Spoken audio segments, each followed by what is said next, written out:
Hello and welcome to our channel Tomokni Preparation for Government Jobs. বন্ধুরা topic wise বা chapter wise সিরিজের আজকের topic হলো সরল সুদ বা সিম্পল ইন্টারেস্ট এবং সরল সুদ বা সিম্পল ইন্টারেস্ট ক্লাসের আজ পার্ট 1। শুরু করার আগে সরল সুদ সম্বন্ধে কিছু আমরা সূত্র বা কিছু ফর্মুলা আমরা ডিসকাস করে নেব বা সিম্পল ইন্টারেস্ট কি সেটা একটু জেনে নিই। কোনো নির্দিষ্ট পরিমাণ টাকা যদি সুদে বা ধারে দেওয়া হয় তাহলে পরে সেখান থেকে যদি ইউনিফর্মলি একই পরিমাণ সুদ বা ইন্টারেস্ট প্রতি বছর যদি আমরা পেতে থাকি তাহলে সেই ইন্টারেস্টটাকে বলা হবে সিম্পল ইন্টারেস্ট। সিম্পল ইন্টারেস্ট নির্ণয়ের সূত্রটি হলো SI equal to PRT by 100। SI বা সিম্পল ইন্টারেস্ট সিম্পল ইন্টারেস্টের শর্ট ফর্ম যেটা সেটাকে আমরা এসআই বলে থাকি। তো SI equals to PRT by 100, যেখানে পি হলো আসল বা প্রিন্সিপাল অর্থাৎ যে পরিমাণ টাকাটা ধার দেওয়া হয় বা ঋণ নেওয়া হয়, আর হলো বার্ষিক সরল সুদের হার বা রেট অফ ইন্টারেস্ট পার অ্যানাম বা পিএ। পার অ্যানামের শর্ট ফর্ম হলো পিএ। ওকে, এবং টি হলো যে নির্দিষ্ট সময়ের বা বছরের জন্য আসলটি ধার দেওয়া হয়েছে বা টাইম ইন ইয়ার। সাধারণত সময়টা আমরা বছরেই দেওয়া থাকে বা বছরেই ক্যালকুলেট করতে হয়। মাসে যদি দেওয়া থাকে কোথাও তাহলে সেটাকে আমরা অবশ্যই বছরে কনভার্ট করে নেব। অ্যামাউন্ট বা সুদ আসল যাকে আমরা ক্যাপিটাল এ দিয়ে ডিনোট করি সেটা সমান হলো পি প্লাস এসআই, অর্থাৎ প্রিন্সিপাল প্লাস সিম্পল ইন্টারেস্ট, অর্থাৎ আসল এবং নির্দিষ্ট সময় শেষে পাওয়া মোট সরল সুদের যোগফল হলো সুদ আসল বা অ্যামাউন্ট। নিচের নোটগুলোকে একটু লক্ষ্য করো। বলছে যে 1 নম্বর, নির্দিষ্ট সময় n বছর পরে পাওয়া কোনো নির্দিষ্ট আসল পি এর উপর মোট সরল সুদকে n দিয়ে ভাগ করলে আমরা 1 বছরের সুদ পাবো। কি বললো ব্যাপারটা? ধরো পি একটা নির্দিষ্ট পরিমাণ আসল, কোনো নির্দিষ্ট পরিমাণ সরল সুদের হারে আমরা সেটা n বছরের জন্য ঋণ দিয়েছি।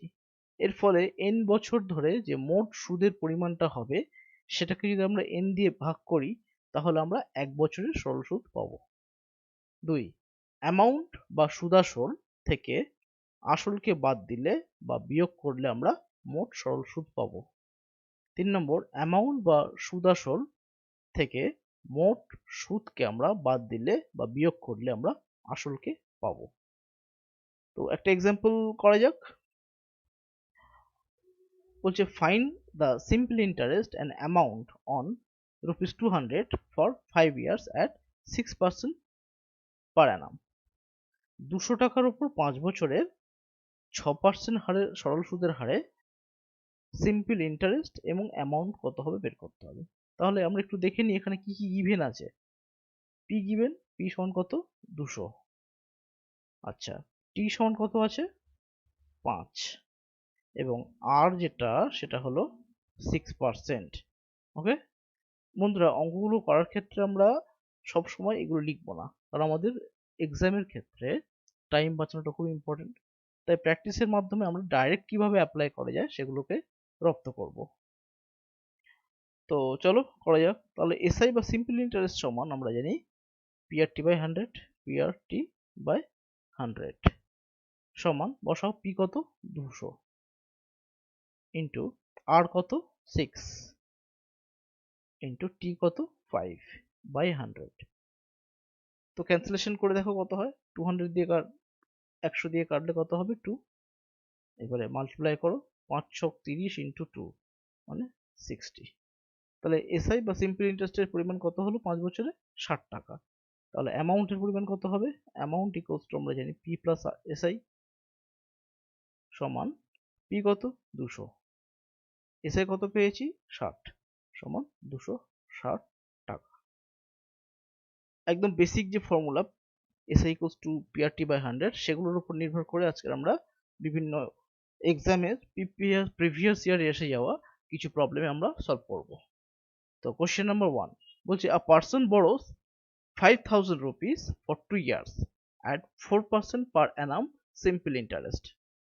He immediately lends it to another person at 6 and 1/4% per annum for 2 years. Find his gain in this transaction per year. বলছে বার্ষিক 4% সুদের হারে এক ব্যক্তি 2 বছরের জন্য 5,000 টাকা ধার করলেন।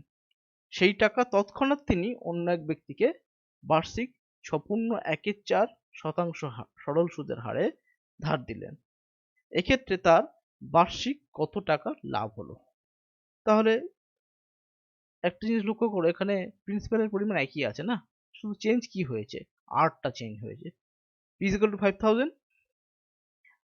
t is equal to 2 years, and আর দুটো আছে না, একটাকে আমি নিলাম R1, সেটা সমান নিলাম 4%, আরটা নিলাম R2, যেটা 6 and 1/4%। এখানে পরিষ্কার দেখতে পাচ্ছি R2 is greater than R1। এবার চাইছে কি যে তার গেইন পার ইয়ার। আগে দেখি যে আমরা সে মোট কত গেইন করলো, তাই তো? তাহলে আমরা কি করব, যে পরিমাণ সে সুদ পাবে দুটো ক্ষেত্রে, সেই সুদের ডিফারেন্সটাই কি, বা টোটাল গেইন। তো সেটা করা যাক। তো সেটা হবে কি, অ্যাকচুয়ালি SI1 মাইনাস SI2 করলাম, PR2T by 100 minus PR1T by 100 সমান, এখান থেকে দেখো PT by 100 কমন যাবে না, ইন্টু কি থাকবে, R2 মাইনাস R1 সমান P মানে কত, 5,000 ইন্টু 2 by 100 ইন্টু R2 মানে 6 and 1/4 মাইনাস 4 সমান হবে, একটু ক্যান্সেলেশন করো, 100 দিয়ে এটাকে ক্যান্সেল করলে 50 আসবে না। সো 50 ইন্টু 2 is 100, 25/4 মাইনাস 4 সমান 100 ইন্টু কত হবে তাহলে, 25 মাইনাস 16/4 সমান 100 ইন্টু 9/4, 4 দিয়ে 100 কে ক্যান্সেল করো, কত হবে 25, 25 ইন্টু 9 225। তাহলে 2 বছরে সে 225 টোটাল গেইন করেছে। তাহলে আমাদের চাইছে যে সে বার্ষিক কত টাকা লাভ করেছে, বা find his gain in this transaction per year. তাহলে প্রতি বছর কত পাবে, যেহেতু মোট 2 বছর, তাহলে 225 কে আমরা 2 দিয়ে ভাগ করলে প্রতি বছর সে কত টাকা করে লাভ করেছে সেটা পেয়ে যাব, সমান 112.5। So এটা answer. So option A is the right answer. Question number 2.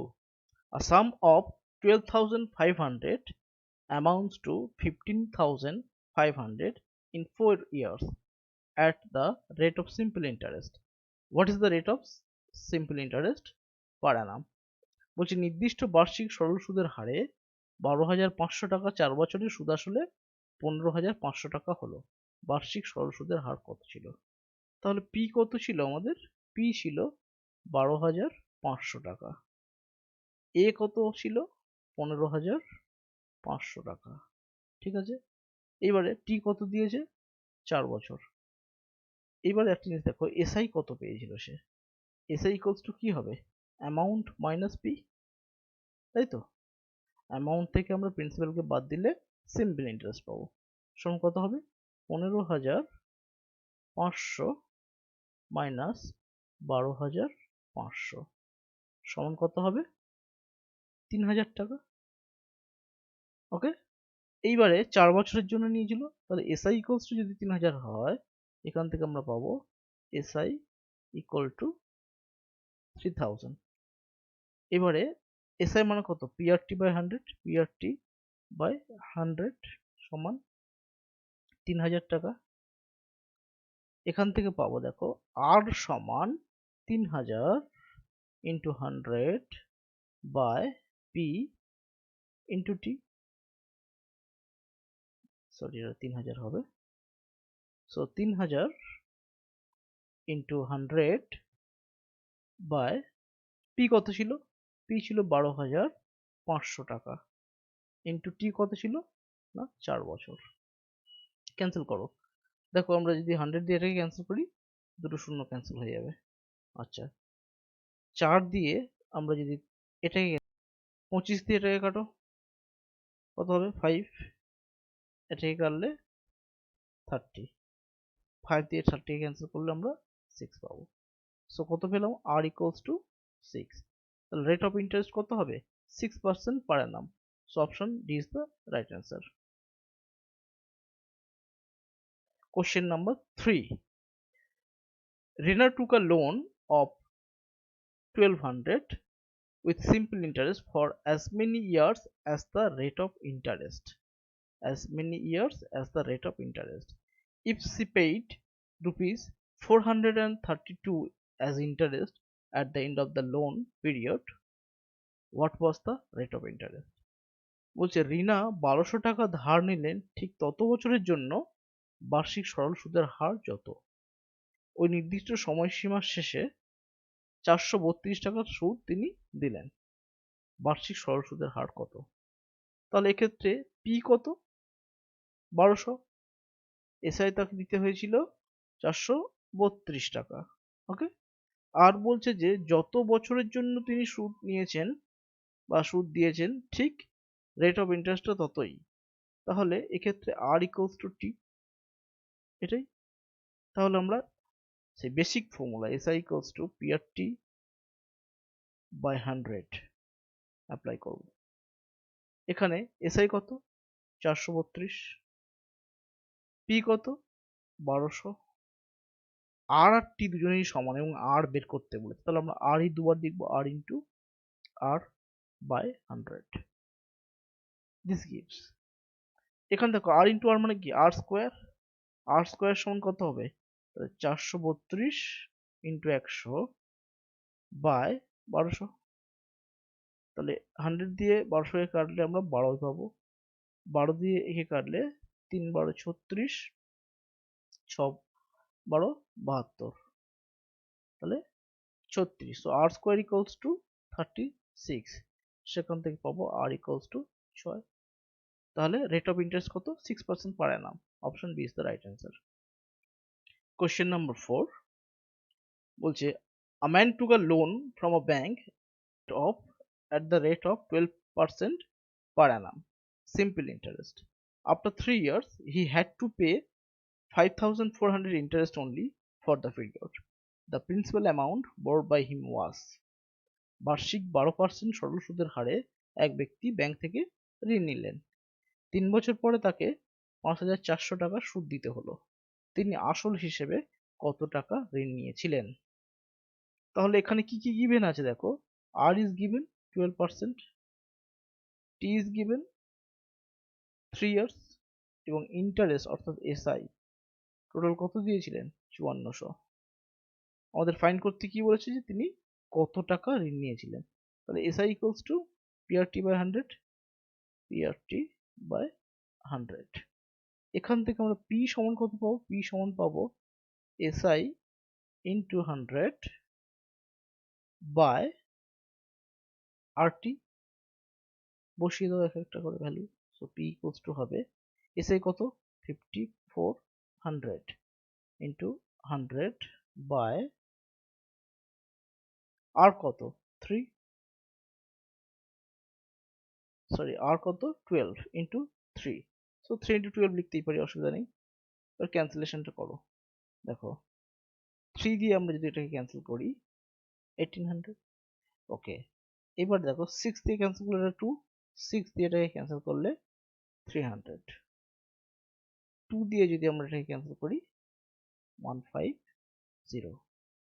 So 150 into 100 that is 15,000। So যে টাকাটা তিনি ধার নিয়েছিলেন বা ঋণ নিয়েছিলেন সেটা কত? 15,000 টাকা। So option C is the right answer. Next problem, problem number 5. Rupees 800 becomes rupees 956 in 3 years at a certain rate of simple interest. If the rate of interest is increased by 4%, what amount will 800 become in 3 years? একটি নির্দিষ্ট বার্ষিক সরল সুদের হারে 800 টাকা 3 বছরে সুদে আসলে 956 টাকা হলো। বার্ষিক সরল সুদের হার 4% বৃদ্ধি পেলে 800 টাকা 3 বছরের সুদ আসলে কত হবে। তো দেখা যাক কি হয়। এখানে পি কত দিয়েছে, 800। এসআই কত হবে আমাদের, এ মাইনাস পি, এবং এ কত দিয়েছে, এ দিয়েছে আমাদের 956। সো 956 মাইনাস 800 ইকুয়াল টু কত হবে, 156। আচ্ছা, টি কত দিয়েছে, 3। তাহলে আমরা জানি SI equals to P R T by 100।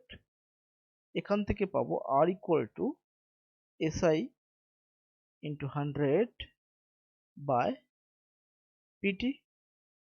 SI কত, 156 ইন্টু 100 বাই পি কত, 800 ইন্টু টি কত, 3।